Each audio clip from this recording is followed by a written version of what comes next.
Hello दोस्तों, हंगामा media में आपका स्वागत है। आज हम बात करेंगे फिल्म लंका में सीता के ऊपर। जी हाँ, भोजपुरी फिल्म लंका में सीता, जिसमें रितु सिंह एक खास किरदार में नजर आएगी और उनके साथ में नजर आएंगे भोजपुरी के सुपरस्टार निसार खान। फिल्म की कहानी क्या है, इस सिलसिले में हमारी टीम ने बात की फिल्म की हीरोइन रितु से। जानिए क्या कहा। सोशली कुछ किसी को ऐसा कुछ डायलॉग्स ना हो, कुछ डबल मीनिंग्स ना हो जो किसी को तकलीफ पहुंचाए, तो ऐसा कुछ भी नहीं है। फुल हम एंटरटेनर है। हीरो हीरोइन क्या है? एंटरटेनर है, कॉमेडियन और सब क्या है कैरेक्टर्स, तो फुल एंटरटेनमेंट करना हमारी जिम्मेदारी है। तो इसलिए स्पेशल है फिल्म और देखनी चाहिए। एक छोटा बच्चा है जो कहानी में सूत्रधार कह सकते हैं, क्या कहना है इसके बारे में?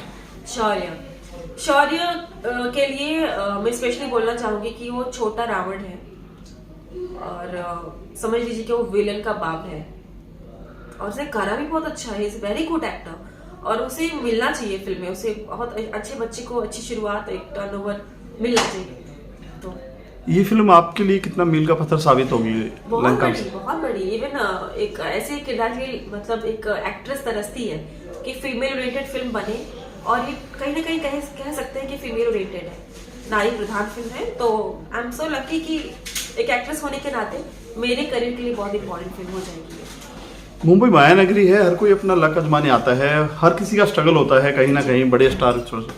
आपके स्ट्रगल की बात करें, क्या कहना है, कितना स्ट्रगल है और अभी क्या क्या आगे करना है, क्या तमन्ना है कि मुझे ये बनना है? कोई ड्रीम है आपका? बिल्कुल है ड्रीम। एक एक्टर के पास ड्रीम नहीं हो तो काम ही नहीं कर पाएगा। और मैं एक गोरखपुर से बिलोंग करती हूँ। बहुत डेवलप शहर नहीं था, अभी है, बिकॉज वहाँ के सांसद रवि किशन जी हैं और हमारे के मुख्यमंत्री जी भी हैं, योगी आदित्यनाथ जी।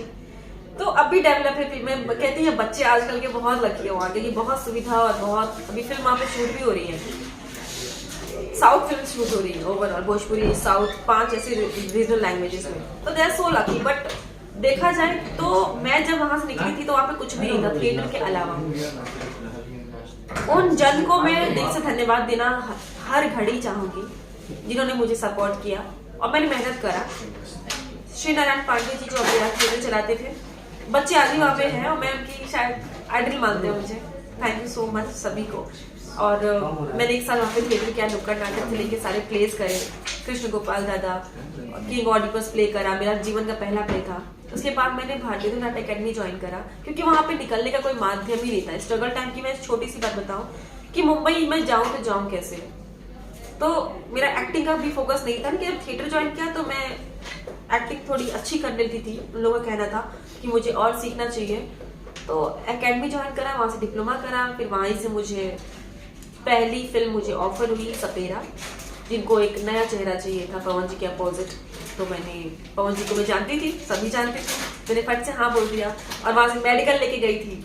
तो वहां से शूट किया। उसके बाद धीरे धीरे स्ट्रगल काम बोथ इक्वल, तो दोनों साथ साथ चलता रहा। आज भी स्ट्रगल कह सकते हैं कम है, लेकिन क्योंकि लोग मुझे तब तक कोई जानता भी नहीं था। तो हालांकि पेरेंटल सपोर्ट बहुत रहा है, इसलिए मुझे स्ट्रगल का थोड़ा सा दुख और चीजें थोड़ी सी मरहम की तरह काम करने लगी। And financially I was active, तो अच्छा रहा। जो सफर था अच्छा रहा। मुझे वो सफर बहुत हैट्स ऑफ, एक सैल्यूट कर सकती हूँ अपने सफर को, क्योंकि एक था स्लो मोशन था, बट इट्स ओके, मेरा प्लान था। हर लड़की रितु नहीं हो सकती है, हर कोई थिएटर करके नहीं पहुंचता यहाँ पर। तो कितना मुश्किल था थिएटर करना, टाइम निकालना, पैसा नहीं होता उसमें, तालियों से ही दिल भर जाता है लोगों का। और मैं आपको बताऊं कि पैसा नहीं होता, इवन पैसा देना पड़ता था जब मैं गोरखपुर में थी।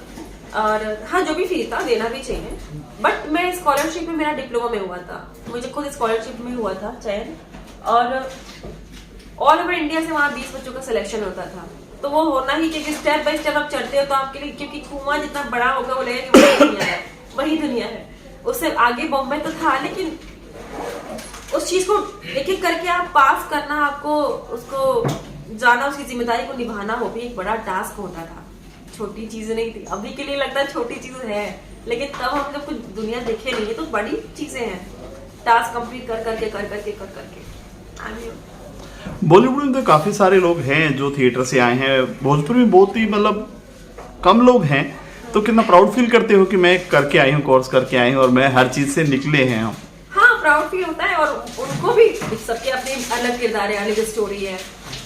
जिन्होंने नहीं करा, ऐसा नहीं बोलती थिएटर इम्पोर्टेंट, एक्टर काफी विदाउट थिएटर भी हैं, वो लकी हैं, उनका भी अपना स्ट्रगल रहा होगा, ऐसा नहीं है स्ट्रगल नहीं रहा होगा। लेकिन मेरा ये ट्रैक था और मुझे क्या है, ये कि शॉर्टकट में बिलीव ना मैंने कभी किया था ना आज करती हूँ। मुझे पता था क्योंकि उस दौर से मैं गुजरी हूँ, मुझे काफी चीजें सुनने को मिली थी और सबको सुनने को मिलती हैं। I am not so special, I am a girl, तो obvious shortcut, but no why. करेंगे, 3 साल मैंने इस करियर को टाइम दिया था, बट 3 साल में if I not do, I will just move on from industry. I वो डिसाइडेड। मैंने पहले सवाल पूछा कि माया नगरी है, हर कोई अपना सपना लेके आता है, कोई ऐसा ड्रीम है आपका जो पूरा नहीं हुआ, करना है अमिताभ के साथ, शाहरुख के साथ या किसी सुपरस्टार के साथ, या कोई भी? नहीं, सच बताओ तो मेरा ऐसा कोई ड्रीम ये है कि अच्छी फिल्में करना। मेरा बॉलीवुड में ड्रीम सीखा तो वहीं से, इम्प्रेस तो वहीं से सभी लोग हुए हैं, लेकिन मेरा ड्रीम ऐसा कुछ भी नहीं है। हाँ, मुझे जो भी काम मिलेगा आगे मैं करती रहूंगी और अच्छा करूंगी। अच्छा ड्रीम ये है कि अच्छी फिल्में करूंगी, अच्छी वेब सीरीज करूंगी जो एक मैसेज देके जाए। ऑल ओवर ऑल पूरी लाइफ काम करना है और अच्छा करेंगे, होपफुली अच्छा करेंगे। ये तो मानते हैं भोजपुरी में क्या बॉलीवुड में सब में एक लॉबी हो गई है, अगर मुझे हीरो चाहिए तो हीरो इसको लेना, डायरेक्टर चाहिए तो मुझे उसको लेना, सिंगर चाहिए तो उसको लेना, मतलब टैलेंट की कदर खत्म हो चुकी है। मानते हैं इस चीज का? मानती हूँ। पहचान है तो सब कुछ है, टैलेंट नहीं है, वेल कुछ अहमियत नहीं रखता है। टैलेंट है बट पहचान भी कहीं ना कहीं है। पहचान और लॉबी है, बिल्कुल है, क्योंकि लॉबी भी नहीं कह सकते, कहते हैं कि कंफर्ट जोन है। उनको लगता है कि यार कंफर्ट होना चाहिए, कि फिल्म करता है कोई तो यार हमारा फिल्म डिस्टर्ब नहीं होना चाहिए, कि यार उसके नया ले लिया तो यार वो कैसा है नहीं पता नहीं होता। जिसके साथ काम कर रहा है उसके साथ इंसान कंफर्टेबल होता है, तो लॉबी धीरे धीरे हो जाती है। फिर हम अच्छे एक्टिंग, अच्छे कुछ लोगों को मिस कर जाते हैं और वही चीजें रिपीट होने लगती हैं। तो आई थिंक सबको मौका मिलना चाहिए। किस बैकग्राउंड से बिलोंग करते हैं आप? फैमिली बैकग्राउंड क्या है आपका? मेरा पुलिस है, पापा सब इंस्पेक्टर, पुलिस बैकग्राउंड है और मैं बहुत मिडिल क्लास फैमिली से बिलोंग करती हूँ। हालांकि बक्सर कह सकते हैं कि बहुत सिंपल सी गांव की छोरी। सिंपल सी सॉरी, अगर फिल्मों में नहीं आती तो क्या करते आप? मैं उसमें मैं सब इंस्पेक्टर में मेरा हो गया था। I was doing that and in bank also I was trying. तो किस्मत यहाँ लिखी थी तो इतनी खूबसूरत अगर सब इंस्पेक्टर बन जाती तो अपराधी खत्म हो जाते दुनिया से। अरे नहीं, सच में नहीं। Thank you to my parents की खूबसूरत बच्चा उन्होंने दिया, मुझे खूबसूरत पैदा किया। बट मैं थोड़ी सी हूँ, सेंसिटिव हूँ और लोगों को लेकर थोड़ी सी बहुत इमोशनल हूँ। सोशली लोगों की हेल्प करना मुझे पसंद है, तो इसलिए अगर खूबसूरती से कोई मान जाए तो बात ही खाती है, बट नहीं। पुलिस वालों की फैमिली बहुत स्ट्रिक्ट होती है कि ये नहीं करना, वो नहीं करना है, लड़की को 8 बजे घर से बाहर नहीं जाना है, तो ये सब पाबंदियां थी आपकी? हाँ थी, आगे आने जाने का तो था, बट मेरे पाबंदियां सपनों को लेकर नहीं पापा ने करा। मम्मी पापा ने, मैं क्योंकि ओनली वन चाइल्ड हूँ और उन्होंने मेरे सपने को पूरा सोचा समझा एंड दे वर लाइक करो, हम तुम्हारे साथ हैं। इवन ऑडिशंस में पापा मम्मी साथ नहीं जाते थे, तो उनका भी स्ट्रगल रहा है मेरे साथ साथ। आखिरी सवाल, मुंबई ने क्या दिया आपको? बहुत कुछ दिया है, मुंबई ने बहुत कुछ दिया है। मेरे सपने दिए हैं, मेरा नाम दिया है, मुझे एक नया पहचान दिया है और एक यहाँ की कह सकते हैं कि नागरिकता दी है।